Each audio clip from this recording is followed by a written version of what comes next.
In the heart of the barren desert, amid sand dunes that witnessed the greatest transformation in human history, the light of the Day of Criterion emerged. The departure of the Muslims from Medina in the month of Ramadan during the second year of the Hijrah was not an act of war, but a quest to reclaim rights stolen from the migrants, whose wealth and homes were confiscated by the people of Mecca.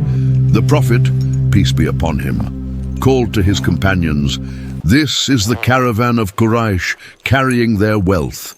Go forth to meet it. Perhaps Allah will grant it to you as spoils." Over 310 men responded, possessing only 2 horses and 70 camels, which they rode in turns, driven by a faith unshaken by their small numbers or their scarce resources. On the other side, Abu Sufyan ibn Harb was leading the great Quraysh caravan from the Levant. With his keen senses and long experience, he sensed an imminent danger. He dismounted his camel to inspect the ground, only to find date pits from Yathrib, a clear sign that Muslim scouts were monitoring his every move. Using his wit, he immediately diverted the caravan toward the coast to secure its escape. At the same time, he dispatched Damdam ibn Amr as a herald to Mecca. To incite the Quraysh to action, Mecca erupted in wounded pride. An army of nearly 1,000 warriors marched out, led by its powerful chieftains, most notably Abu Jahl. He insisted on proceeding to the wells of Badr, seeking to display their might and strike terror into the hearts of the Arabs, even though the caravan had already reached safety. Faced with this new reality, the greatness of prophetic shura, the principle of consultation, was revealed. The Prophet, peace be upon him, gathered his companions to seek their counsel. The migrants were the first to speak, offering their full and noble support. Then Sa'ad bin Mu'adh stood to declare the thunderous pledge of the Ansar. "By Allah, if you were to lead us to this sea and plunge into it, we would plunge in with you. Not a single man among us would stay behind." The Prophet, peace be upon him, rejoiced at their devotion and said, "March forth and receive glad tidings. For Allah has promised me one of the 2 groups." He insisted on proceeding to the wells of Badr, seeking to display their might and strike terror into the hearts of the Arabs, even though the caravan had already reached safety. On the night before the battle, Allah sent down a gentle rain upon the believers, purifying them and making the ground firm beneath their feet. A peaceful slumber overcame them as a security from him, to strengthen their hearts and prepare them for the promised day. As the dawn of the 17th of Ramadan broke, the Muslims stood in a precise formation never before seen by the Arabs.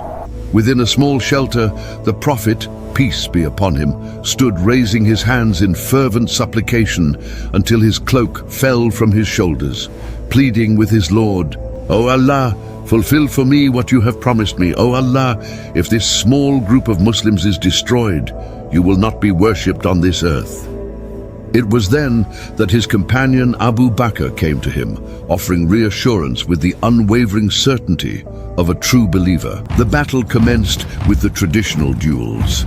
From the ranks of Quraysh, Utbah and Shayba, the sons of Rabi'ah, along with Al-Walid bin Utbah, stepped forward with arrogance. To meet them, 3 from the Muslims emerged: Hamza bin Abdul Muttalib, Ali bin Abi Talib and Ubaidah bin al-Harith.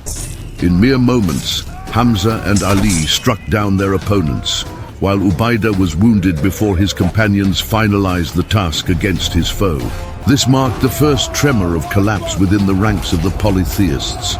As the heat of battle intensified, the 2 forces collided in a thunderous clash. At that critical turning point, the Prophet took a handful of dust and cast it toward the faces of the polytheists, declaring, "May these faces be disgraced." Not a single one among them remained, but that the dust entered their eyes and nostrils. Heavenly aid descended as 1,000 angels arrived in succession, sent to strengthen the hearts of those who believed. It was as the Almighty declared in His holy book, "Remember when your Lord inspired the angels, saying, 'I am with you, so strengthen those who have believed.'" Amidst the chaos of battle, the pillars of disbelief began to crumble.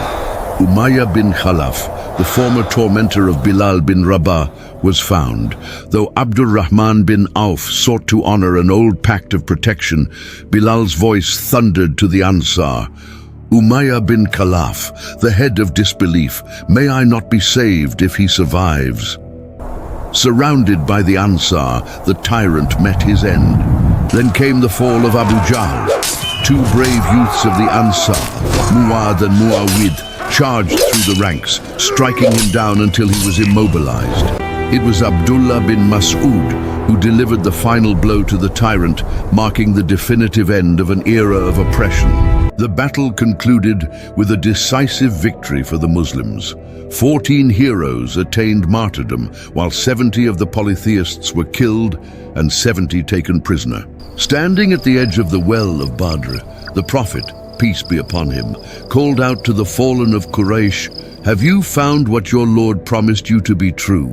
The noble ethics of prophethood shone in the treatment of the captives.